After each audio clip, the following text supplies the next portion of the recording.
Il est jeune, mais lutte pour le développement total du continent africain. Il est jeune, mais par ses actes encourage la pratique de la solidarité entre les Africains. Bonjour à tous et bienvenue sur Afrique sans filtre, l'Afrique des jeunes qui osent. Aujourd'hui, nous avons le plaisir de recevoir le plus jeune président de parti politique de Côte d'Ivoire et de toute l'Afrique. Il est également militant panafricaniste. Avec lui, nous parlerons du panafricanisme, de quelques sujets en rapport avec l'Afrique et l'Occident, et enfin de l'émancipation de l'Afrique. Bonjour Monsieur Dabé, vous allez bien? Bonjour, je vais bien, et vous? Je vais super bien. Très vite, vous avez décidé d'ouvrir le bal de la rubrique interview sur Afrique sans filtre. Qu'est-ce qui vous a motivé à le faire? Eh bien, tout simplement par encouragement, parce que déjà, voir une jeune dame comme vous qui s'élance, n'est-ce pas, dans le métier du journalisme, dans une dynamique d'évolution de l'Afrique, c'est quand même à saluer, c'est quand même à féliciter. Et donc, je pense que nous sommes dans une dynamique de s'entraider entre jeunes pour pouvoir véritablement donner la latitude, la possibilité à notre continent de pouvoir s'émanciper. Et donc c'est dans ce cadre-là que j'ai décidé d'accorder cette interview. Jeune, mais vous luttez pour plusieurs causes, notamment pour l'émancipation des Africains. Quelles sont les raisons de ce choix?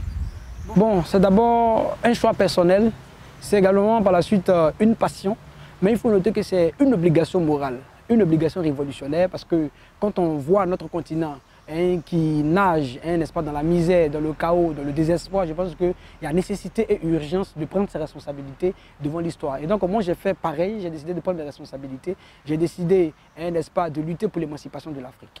Que devrions-nous comprendre par panafricanisme? Le panafricanisme, c'est tout simplement l'unité entre les Africains d'ici et la diaspora. Il faut simplement se connecter pour, n'est-ce pas, l'évolution de notre continent. Une connexion au plan politique, au plan économique, au plan militaire, au plan éducatif, culturel, etc. À quel moment peut-on qualifier quelqu'un de panafricaniste? Justement, c'est une question qui tombe à point nommé parce que généralement nous sommes dans le monde panafricaniste et il y a des panafricanistes déguisés qui font semblant d'être des panafricains. Mais il faut noter que le vrai panafricain, sa prise de position est toujours dangereuse.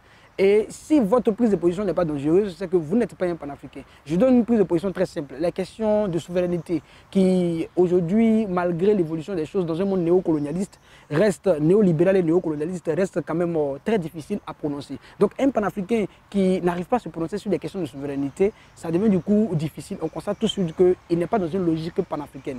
Maintenant, à côté de ça, on ajouterait encore le panafricanisme révolutionnaire parce qu'aujourd'hui, on ne peut pas parler de panafricanisme sans révolution. Et le vrai panafricanisme est d'abord révolutionnaire parce que notre objectif c'est de changer le système. Quel système? Le système impérialiste qui nous a été imposé par la force, par la colonisation. Et je pense qu'en s'inscrivant dans cette logique de panafricanisme révolutionnaire, on s'inscrit tout simplement dans une logique de changer les choses, de remplacer le système impérialiste qui nous a été imposé par nos propres systèmes qui est construit en tenant compte de nos réalités sociologiques et culturelles. En tant que militant panafricaniste, quelles sont les activités que vous menez?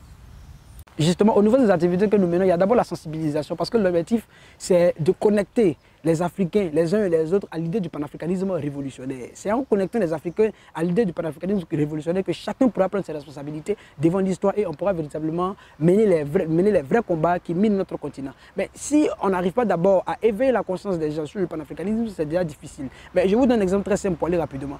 Un Africain qui a sa petite famille, qui a une voiture, qui a une maison, mais il se suffit largement, il s'en fout des réalités de l'Afrique.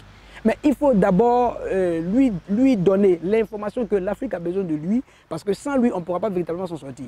Mais ceux qui sont véritablement concernés ou touchés par le système impérialiste, ce sont ceux-là qui, très facilement, la révolution les touche, notamment la paysannerie. Et je pense qu'on doit s'inscrire dans cette logique de connecter chacun et chacune, n'est-ce pas, à l'idée du panafricanisme révolutionnaire afin que véritablement on puisse sortir notre Afrique du trou. Et on ne pourra parler de panafricanisme sans mentionner son nom, Kwame Nkrumah, le père fondateur du panafricanisme. Il fut le premier président du Ghana indépendant. En dehors de lui, il fut également d'autres panafricanistes par le passé. Et aujourd'hui, nous avons plusieurs panafricanistes qui continuent de lutter pour l'émancipation des Africains, notamment Kémy Séba, qui est d'ailleurs le président de l'ONG Urgence panafricaniste. Nous avons aussi l'écrivain camerounais et militant panafricaniste Prince Kouma Ndoubé III, et j'en passe. Pensez-vous que le panafricanisme suffit pour rendre les Africains totalement indépendants? Oui, il faut noter que le panafricanisme est la seule issue pour la libération de l'Afrique. Et je pense que chacun d'entre nous doit se connecter véritablement à l'idée du panafricanisme, surtout du panafricanisme révolutionnaire, parce que le panafricanisme est la seule arme qui nous reste. Mais il ne faudrait pas que ce soit du panafricanisme des conférences de presse, le panafricanisme, n'est-ce pas, du verbe. Au contraire, il faudrait que le panafricanisme dont nous prenons au XXIe siècle soit un panafricanisme accompagné d'action. Et c'est par le panafricanisme d'action que nous pouvons véritablement libérer notre continent. Donc je pense qu'il est plus urgent de s'inscrire dans un panafricanisme d'action. Plusieurs histoires ont marqué l'Afrique, mais elle passe pour un continent sans histoire. Pourquoi, selon vous? Qui a dit que l'Afrique n'a pas d'histoire? L'Afrique a une histoire assez glorieuse. Voilà, nous qui sommes des panafricanistes qui, heureusement que le professeur Cheikh Anta Diop a pu retracer l'histoire de l'Afrique. Sinon, on allait rester dans un schéma ou une schématisation dans laquelle on allait dire que non, on n'avait pas d'histoire. Mais heureusement que Cheikh Anta Diop, au travers de ses œuvres, Nation nègre culture, civilisation ou barbarie, antériorité de la civilisation nègre et j'en passe, il arrive à retracer l'histoire glorieuse et civilisationnelle de l'Afrique. Mais dans ses œuvres, il arrive même à dire qu'effectivement, c'est l'Afrique même qui a civilisé l'Europe, c'est l'Afrique même qui a civilisé, quand on parle des civilisations asiatiques, les civilisations un peu indiennes, tout ça, c'est l'Afrique qui en a à l'origine, même les civilisations américaines. Donc on nous fait croire que l'Afrique n'a pas d'histoire. Nous, on est choqués, mais on ne veut pas être choqués parce que c'est normal. Il s'inscrit dans une logique de, n'est-ce pas, d'abrutir l'Afrique, n'est-ce pas, de démystifier l'Afrique, mais ça n'arrivera pas parce que nous sommes convaincus que l'Afrique a une histoire et nous devons nous appuyer sur notre histoire pour véritablement aller de l'avant. D'ailleurs, nous avons l'historien et archéologue spécialiste de l'Afrique, François-Xavier Fauvel, qui s'exprime en ces termes, je cite, « Dire que l'Afrique n'a pas d'histoire est tout simplement faux d'un point de vue factuel. On peut parfaitement faire le récit de ses régimes politiques, de ses activités économiques et culturelles ou encore de sa démographie et de ses mouvements de population. » Que pensez-vous de cette affirmation de François-Xavier Fauvel? Oui, une affirmation assez positive, une affirmation assez très positive parce que quand vous prenez par exemple Cheikh Anta Diop, l'Afrique noire précoloniale, j'ai acheté cette œuvre de Cheikh Anta Diop, l'Afrique noire précoloniale, et mais quand je lisais l'œuvre de Cheikh Anta Diop, mais dans cette œuvre, on parle par exemple d'organisation politique. Et la structuration politique qu'avait l'Afrique précoloniale était vraiment assez, en tout cas, c'était assez, j'ai envie de dire, tellement que les mots me manquent, puisque l'Afrique avait une histoire assez glorieuse. Quand j'ai lu, j'ai vu qu'effectivement, c'était extraordinaire. À côté de l'organisation politique, il y a également une organisation sociale. Qui était, quand on voit l'organisation sociale, les peuples, les castes, comment on s'organisait, comment on faisait, c'était aussi assez extraordinaire. Au niveau de ça, il y avait l'organisation économique, qui était quand même aussi assez extraordinaire. Donc je pense que c'est une citation qui va quand même assez positive, une affirmation assez très positive. Depuis des décennies, les Occidentaux parlent d'aide au développement en Afrique. Et lorsque nous remontons dans les années 1884 à 1885, le chancelier allemand Bismarck parlait de civilisation en Afrique. Et finalement, nous sommes arrivés à des trésors pillés dans ce continent. Et cela continue toujours. On parle d'aide au développement en Afrique. Selon vous, quel intérêt gagnerait un peuple à développer un autre? Quel intérêt gagnerait un peuple à développer un autre? En fait, cette question, elle est assez fondamentale. Je pense que Thomas Sankara a répondu à cette question une fois. Il disait ceci, et je cite, « Nous avons besoin de l'aide qui nous aide à nous débarrasser de l'aide. » C'est très fondamental. Mais est-ce que les Occidentaux s'inscrivent dans cette logique qu'a développé Thomas Sankara? Non, ce n'est pas une aide qui nous aide à nous débarrasser de l'aide. Au contraire, c'est une aide qui nous aide à nous maintenir dans la captivité, dans le sous-développement, dans la misère. Et ça, c'est des aides que nous ne devons pas accepter. Mais je continue encore plus loin avec l'argumentaire qui a été développé par Thomas Sankara, puisque c'est lui-même qui a traité cette question d'aide. Et il a dit, mais au lieu de nous donner tous les jours des sacs de riz, il faudrait que nous, on a besoin des bourrettes, des pelles, des engrais pour pouvoir planter du riz. Comme ça, on n'aura plus besoin du riz. Et c'est de cette aide-là dont nous avons besoin actuellement. Et est-ce que les Occidentaux s'inscrivent dans cette logique? Je ne pense pas. Et je pense que l'aide que nous offrent les Occidentaux, nous n'avons pas besoin d'accepter cette aide si ce n'est pas une aide qui nous aide à nous débarrasser véritablement de l'aide. J'ai publié un article sur mon site web « L'Afrique est riche, mais les Africains sont pauvres ». Pour ceux qui ne l'ont pas encore lu, je vous invite à le faire en tapant www.afriquesansfiltre.site. En effet, l'Afrique est riche. Elle est pétrie de splendeur naturelle, mais les Africains sont pauvres. Pourquoi? Mais c'est une question que nous tous on se pose. On se dit, mais écoutez, comment se fait-il que l'Afrique regorge toutes les richesses du monde, particulièrement la moitié de la richesse du monde, et puis les populations africaines n'arrivent pas à bénéficier de ces richesses, et puis ils sont pauvres. Mais à qui donc profite cette richesse n'est-ce pas, qui se trouve en Afrique? C'est la question fondamentale qu'on se pose. Et quand on veut répondre à cette question, on voit qu'effectivement, les richesses africaines ne nous profitent pas, mais ça profite à des gens. Mais qui sont ces gens? Les Occidentaux, bien sûr, qui viennent piller l'Afrique. Hier, ils étaient venus dans une dynamique de civilisation, mais on a compris que cette civilisation s'est très vite transformée, n'est-ce pas, en une logique de pillage, d'expropriation, de vol.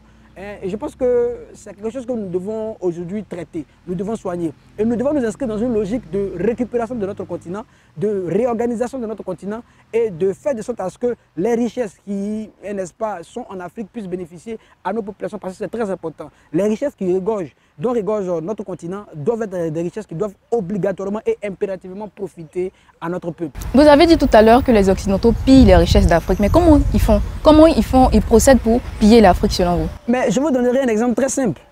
Le Sahel. On parle aujourd'hui de terrorisme. Mais qui est terroriste dans le Sahel?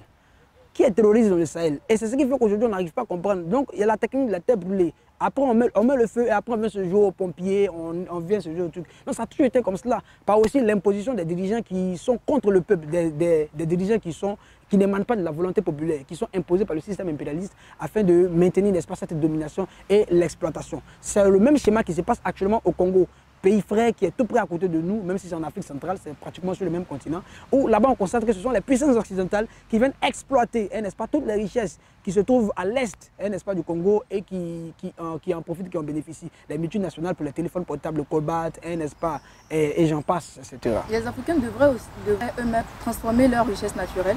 C'est la raison, c'est la logique. Et je pense que nous devons nous inscrire dans cette dynamique. Voici pourquoi on parle aujourd'hui d'un leadership affirmé. Parce que si nous n'avons pas de patriotisme, de leadership affirmé et visionnaire, il nous serait difficile de nous en sortir. Avec toute cette richesse dont nous disposons, nous avons beaucoup de défis à relever, notamment les défis scientifiques. Parce qu'il faut qu'on forme des scientifiques qui vont pouvoir transformer ces matières premières, ces richesses, afin que ces richesses puissent bénéficier à notre peuple. Mais si on n'arrive pas déjà à créer les conditions, à créer le cadre d'une formation scientifique accélérée, il serait difficile de bénéficier de ça. Et on verra toujours, n'est-ce pas, la venue des vautours, j'ai envie de dire, excusez-moi du thème, des impérialistes qui vont toujours venir profiter de nos richesses et laisser notre peuple dans la misère. Selon vous, qu'est-ce que la jeunesse africaine devrait faire pour que l'Afrique soit totalement émancipée? Je pense que c'est une question assez fondamentale. Et il faut noter que l'Afrique regorge une population majoritairement jeune. Je pense que la jeunesse africaine a une part de responsabilité assez énorme dans ce combat pour la libération de l'Afrique. Et il faut noter que notre place n'est pas dans les maquis, notre place n'est pas dans les boîtes de nuit, notre place n'est pas dans la sagacité en tant que jeune. Parce que pendant que nous perdons notre temps dans ces choses-là, la jeunesse japonaise, la jeunesse chinoise, la jeunesse américaine travaille. Et je pense que nous, jeunes Africains, nous devons nous mettre en ordre de bataille, nous devons nous organiser pour aller répondre, n'est-ce pas, aux différents défis qui minent notre société, qui minent notre continent, notamment les défis de souveraineté, les défis indépendantistes. Et que faut-il faire pour que cette jeunesse soit conscientisée? Ça passe tout simplement par l'inclusion politique des jeunes, parce qu'il faudrait que les jeunes soient inclus en politique. Je voudrais dire tout simplement qu'il y a deux sortes de politiciens. Il y a les politiciens par envie et les politiciens par conviction. Le politicien par envie, c'est celui qui est rentré tout simplement en politique pour son ventre. Le politicien par conviction, c'est celui qui est rentré en politique par passion, pour son peuple. Et je pense que ça manque en Afrique et nous devons, n'est-ce pas, produire plus de politiciens par conviction. Ça va répondre aux besoins de leadership patriotique et visionnaire. En ayant des leaders patriotiques et visionnaires, ça va, n'est-ce pas, permettre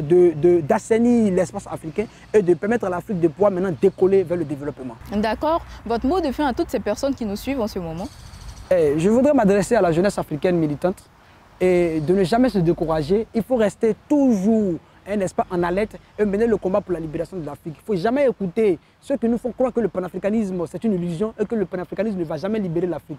Au contraire, il faudrait qu'on se mette en ordre de bataille pour pouvoir toujours continuer dans cette logique panafricaine parce que le panafricanisme est la seule voie qui permettra à l'Afrique de se libérer. Mais un panafricanisme révolutionnaire, un panafricanisme en action. Merci à vous, Monsieur Dabé Nobo. Nous sommes au terme de cette interview, rappelant que nous avons parlé du panafricanisme, de quelques sujets en rapport avec l'Afrique et l'Occident, et enfin de l'émancipation de l'Afrique. Merci de continuer de nous suivre sur Afrique sans filtre, l'Afrique des jeunes qui osent. Je vous dis à très bientôt.